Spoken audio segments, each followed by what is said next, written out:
All right, what I'm going to do is make some pizza dough. Believe it or not, dough is a tricky thing to do because it depends on how humid it is outside, how dry it is in your house. It just depends on so many things. I'm not a baker. I wish I was, but I'm not. I do make a lot of pizzas, a lot of calzones, a lot of strombolis, a lot of things like that, but I'm definitely not a baker. People who bake, boy, they're good. So whenever you're making dough, you could adjust it as you're going, and you just kind of get a feel for it. And I kind of don't have it. It's okay, but I'm not great at it. My calzones do come out good. My pizza comes out okay, but it definitely takes a feel, and practice, I guess, is the only way to get it. All right, now here is, look at the froth. You could see it in the glass. See this, even though it was old yeast, this is really going, I mean, this is going to town. That was started out as a half a cup, and it's almost up to a cup from the froth. That's what you want. That's really good. This one's going to rise good. I probably didn't wait long enough for the last one, but it'll be all right. All right, so now the flour, once again. So it'll be 2 cups.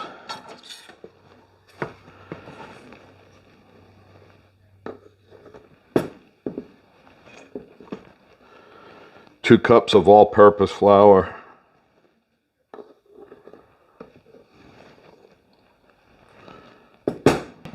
And then 3 cups of bread flour.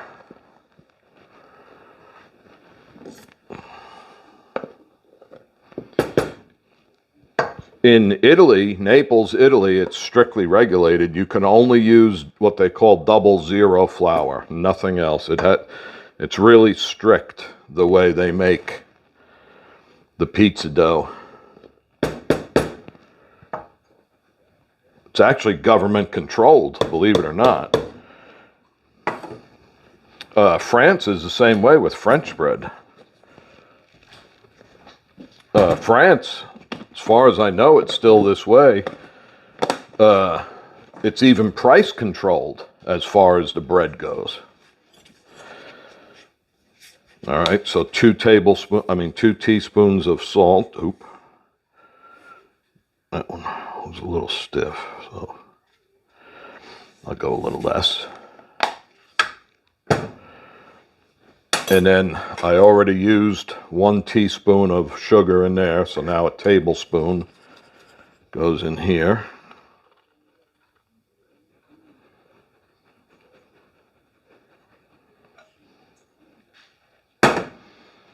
And then 2 tablespoons of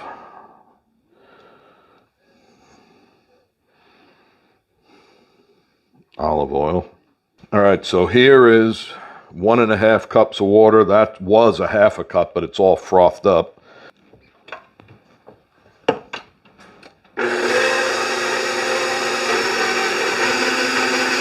We'll mix it dry for a couple minutes again.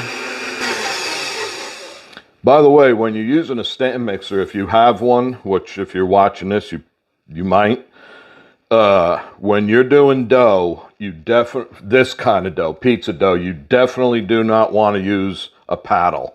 It puts up way too much stress on the motor. The newer versions come with a C hook, and I don't like them. This is the older style. It's an S hook. If you're going to do pizza dough and you want a heavy dough like this, if you can find an S hook, get it. I think you'll like it a lot better. I do anyway.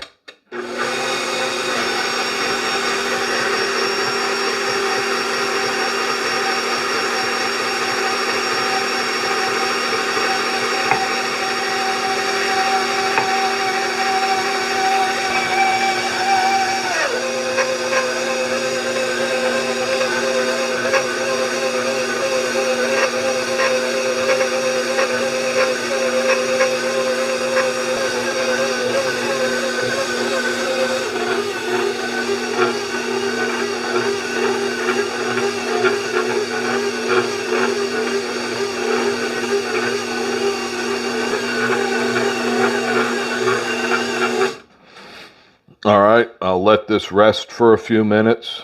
I'll clean this mess up, and then I'll turn it on again. I'll beat it for another, I don't know, a couple of minutes, and then I'll work it on the table. All right, this one sat for a while. Let me turn it on and knead it for a couple of minutes.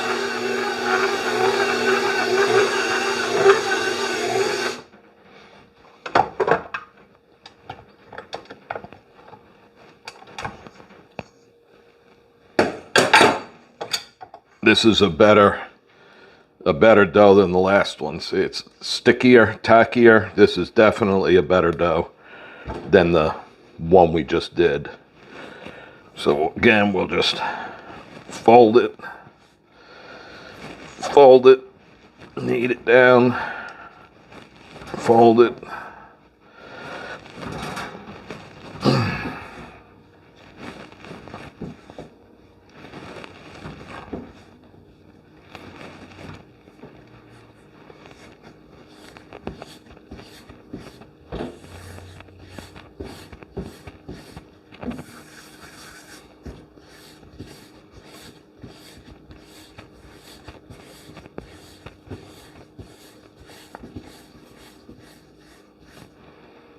And there we go. There's a nice boule.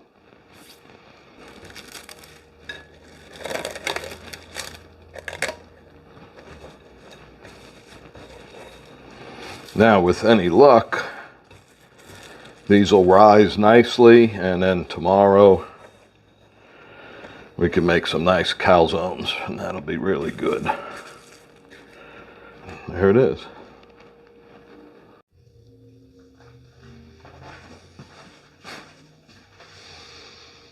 All right, so this raised overnight in the fridge, and you could see how, you know, it quadrupled or probably tripled in size, which is what I wanted. Now I'm gonna punch it down and cut it into 4 pieces. I should have done it earlier. I'm behind schedule, but it'll be all right. We'll see how this goes.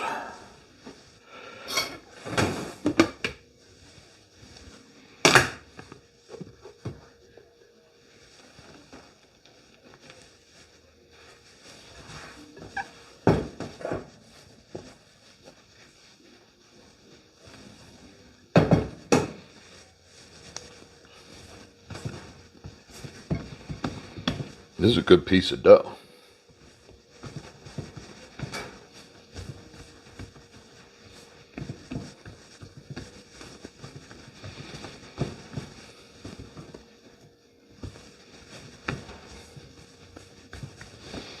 Look at that.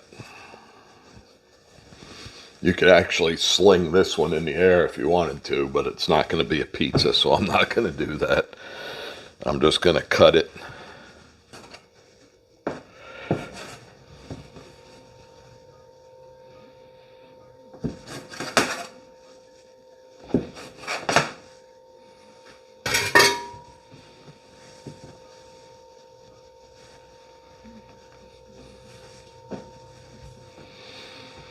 So now all I'm going to do is, like I showed in the last, well, it'll be in this video, but like you roll your hand under as you're going around, and you call that, you know, a boule.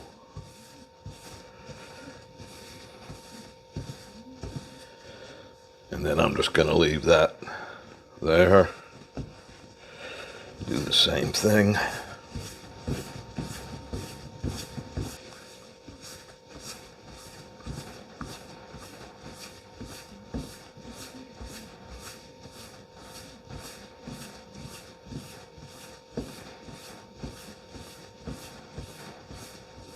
And there we go. There's 4 boules. And I'm gonna cover those. I'm going to leave them sit right on the table. The other one is sitting over there. I took it out of the fridge. It's warming up. And this I'm just going to cover with plastic wrap and a towel. and let them rise.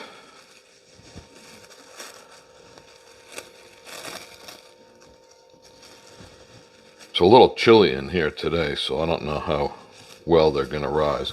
And you want to cover them so that they don't get that hard crust on them.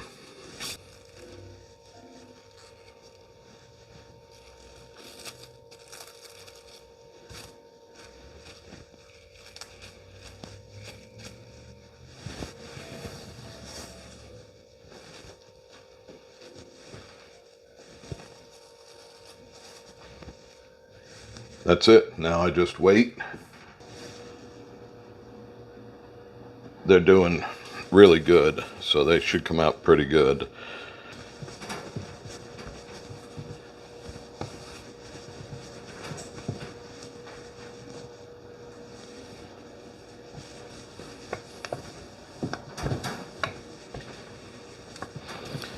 If you see it springing back, that means the gluten did what it's supposed to do. See how nice? And then if you were doing a pizza, you go over your knuckles like that and keep going like this. This is really good dough. This came out better than I thought it was going to.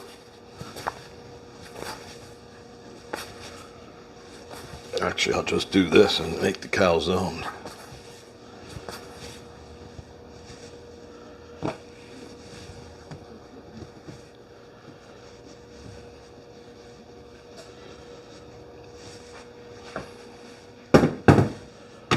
Alright, so I got the ricotta cheese.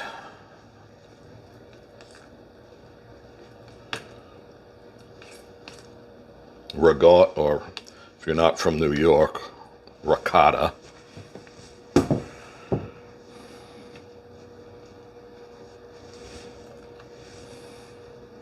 I might have to cut these other ones in half. This is going to be awfully big for my stone inside the oven.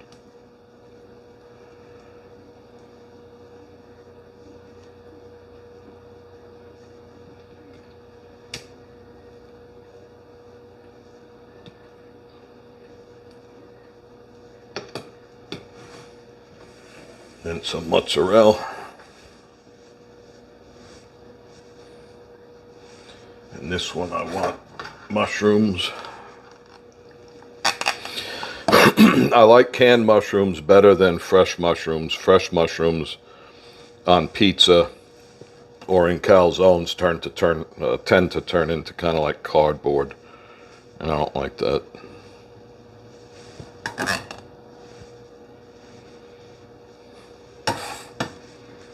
And then Parmesan cheese.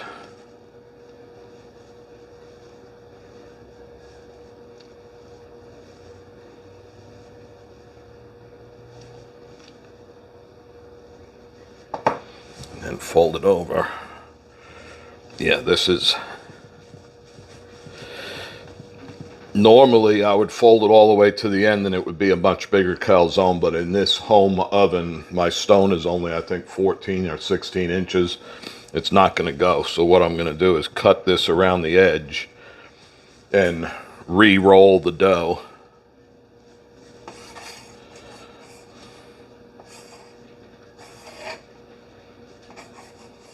And of course you have to have a pretty sharp knife when you do this. See, now I'll redo that dough, and there's nothing wrong with it. And now I'll take the edge and I'll just do a fold. You probably can't see it from this distance because I think I'm zoomed out.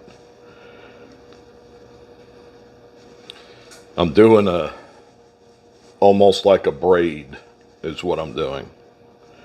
And that's to seal that edge. And it makes it look pretty good. And then when you go in the oven, if you have pizza peels, you go in on wood and come out on metal. But if you only have wood, use wood. If you only have metal, use metal. If you don't have anything, just use a pan. So use whatever you got. And then kind of shape it.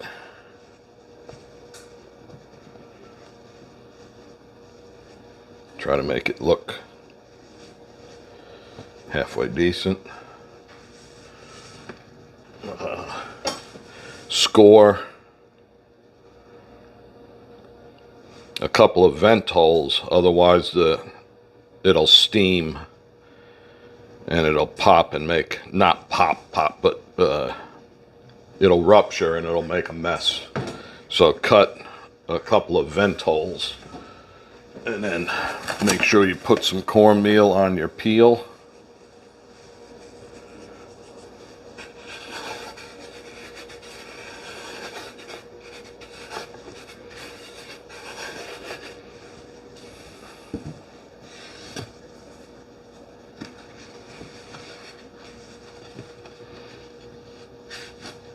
I should have moved some of this stuff out of the way before I started this, but what are you going to do?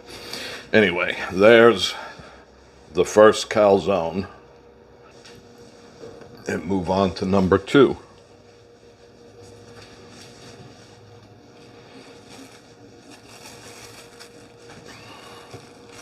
These really did come out good.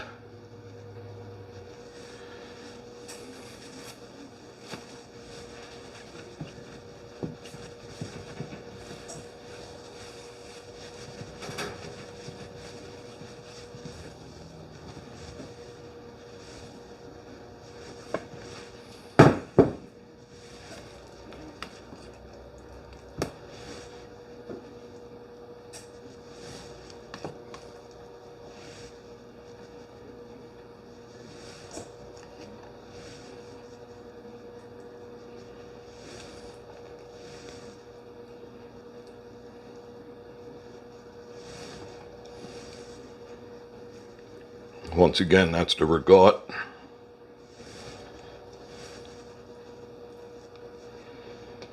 And then some mozzarella. And this one, some black olives.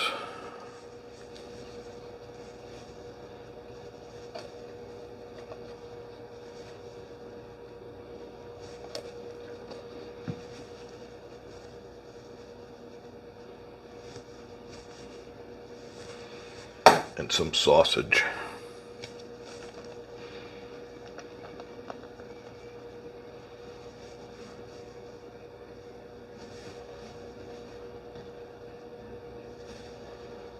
This was just ground sausage, like ground beef, and I just pan fried it and let it cool.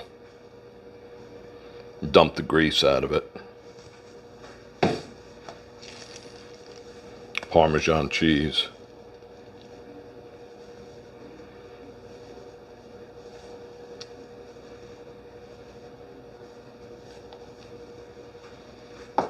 And then fold her over.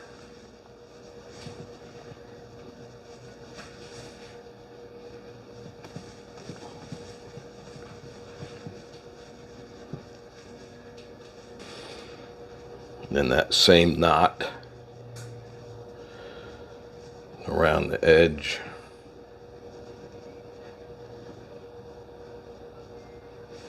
Cook these in the oven. Make sure your oven is on absolute maximum temperature. That oven is 550 is as high it'll go.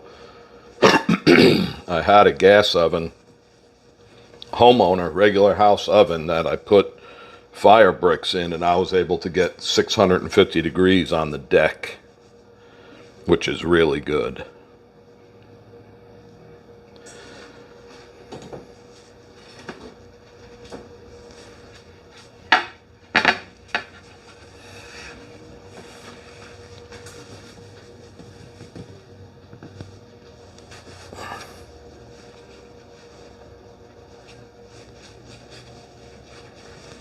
And there is number 2.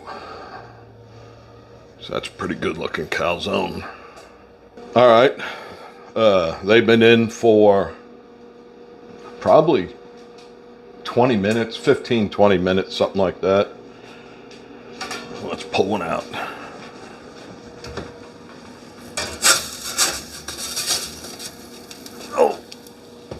Oh boy, that's a nice calzone.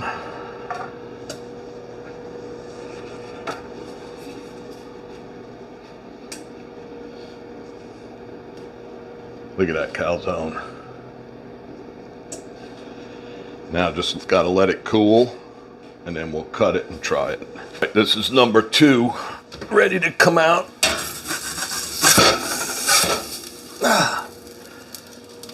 That's a nice one too.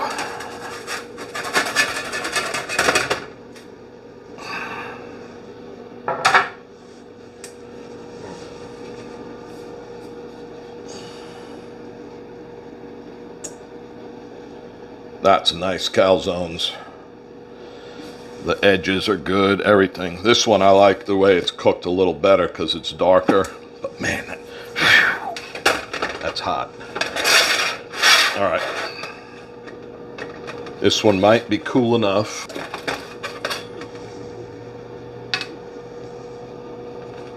All right, here is the inside.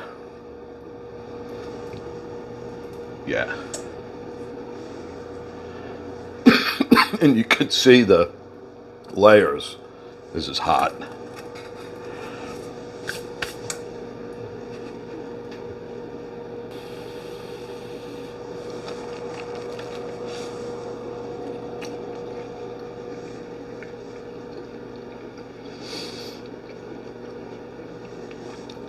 That's a good calzone. That's just like a New York Pizzeria calzone. The dough came out really, really good. There's air bubbles in the dough. The mozzarella, everything melted perfect. This is a great calzone.